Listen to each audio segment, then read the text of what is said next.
পাশে মানুষের সাথে আমরা আছি এই বাংলাতে। আপনারা দেখছেন সংবাদ শিরোনাম।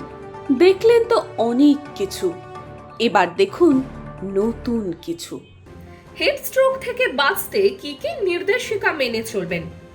চৈত্র থেকে যেভাবে তাপপ্রবাহ চলেছে তাতে করে রীতিমতো নাভিশ্বাস দেখা দিয়েছিল শহরবাসীর। বাইরে বেরোলেই রোদে গরমে একেবারে নাজেহাল অবস্থা হয়ে বাড়ি ফেরা। সূর্য যেন চৌকাঠে হাজির হয়েছিল আমাদের। ফলে এই কর্মব্যস্ততার জীবনে বহু মানুষ বাড়ি ফেরার নিশ্চয়তা নিয়ে সংশয়ে ছিলেন। কেন বলছে সংশয়ের কথা? এই তীব্র দাবদাহে সারা শহরবাসীর মুখে মুখে একটাই নাম জপতে দেখা গিয়েছিল, যা হলো হিটস্ট্রোক, যাকে বাংলা পরিভাষায় বলা হয় আতপাঘাত। ন্যাশনাল সেন্টার ফর ডিজিজ কন্ট্রোলের রিপোর্ট বলছে এবারে হিটস্ট্রোকের শিকার হয়েছেন প্রায় 50,000 মানুষ, যার মধ্যে রাজধানী শহরের মৃতের সংখ্যা 100 ছাড়িয়েছে, যা বিগত 90 দশকের পর রেকর্ড মৃত্যু হয়েছে হিটস্ট্রোকে। চলুন এবার দেখে নেওয়া যাক কখন বুঝবেন আপনি হিটস্ট্রোকে আক্রান্ত হতে পারেন। আমাদের শরীরে সাধারণত তাপমাত্রা 98 ডিগ্রি ফারেনহাইট, কিন্তু যখন শরীরের তাপমাত্রা বাড়তে বাড়তে 104 ডিগ্রি ফারেনহাইটে পৌঁছয় তখন আপনি হিটস্ট্রোকে আক্রান্ত হতে পারেন। তাই যদি যথাসময়ে নিজের উপর সতর্ক না থাকেন তাহলে এটি প্রাণঘাতীও হয়ে উঠতে পারে আপনার জন্য। হিটস্ট্রোকে শিকারের পর সাথে সাথে ওই ব্যক্তির বিশেষ কিছু সমস্যা দেখা দিতে পারে, যেমন নিঃশ্বাস দ্রুত হওয়ার শুরু হওয়া, নাড়ি স্পন্দন হঠাৎ করে কমে যাওয়া, রক্তচাপ কমে যাওয়া, মাথা ঝিমঝিম সাথে অস্বাভাবিক আচরণ করা, ত্বক শুষ্ক হয়ে ওঠা। এবারে আসি প্রচন্ড গরমে কিভাবে হিটস্ট্রোক থেকে সতর্ক থাকবেন। শরীরে যথেষ্ট পরিমাণে হাইড্রেট রাখা দরকার। পর্যাপ্ত পরিমাণে শরীরকে হাইড্রেট রাখলে তাপমাত্রা সঠিকভাবে নিয়ন্ত্রণ হয়। তাই ভালোভাবে হাইড্রেট করে রাখুন শরীরকে।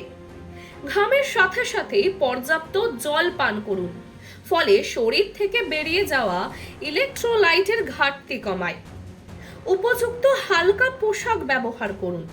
আঁটোসাঁটো রঙিন এবং মোটা আস্তরণের পোশাক পরিধান থেকে অবশ্যই বিরত থাকুন, কারণ এতে শরীরের ঘাম বাষ্পীভূত হতে বাধা পায়, ফলে শরীরের তাপ মুক্তির কাজে সঠিকভাবে হতে পারে না। ভারী খাবার গ্রহণ থেকে বিরত থাকুন।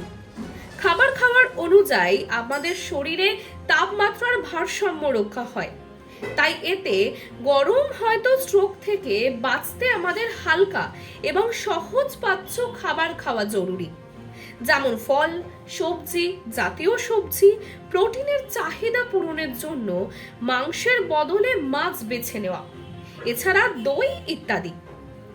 অতিরিক্ত উষ্ণপ্রবণ এলাকা এড়িয়ে চলা। নিজেকে যতটা পরিমাণ তাপমুক্ত জায়গা থেকে মুক্তি রাখা যায় ততই চেষ্টা করতে হবে, কারণ প্রচন্ড গরমের সমস্ত জায়গায় তাপের ভয়াবহতা দেখা যায়। তাই নিজেকে এরম জায়গা থেকে সরিয়ে রেখে ছায়াযুক্ত রাস্তা দিয়ে চলাচলে শরীরের তাপমাত্রা বৃদ্ধিতে বাধা পায়। রোদে বাইরে বেরোলে অবশ্যই ছাতা ব্যবহার করুন। সূর্যের চোখ রাঙানি থেকে নিজেকে রক্ষা করতে ছাতাই আমাদের সবচেয়ে কাছের বন্ধু।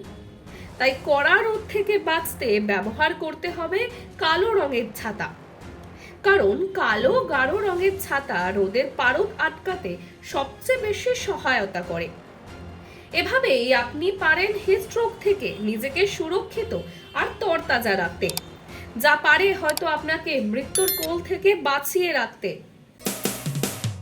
মানুষের পাশে মানুষের সাথে আমরা আছি এই বাংলাতে। আপনারা দেখছেন সংবাদ শিরোনাম।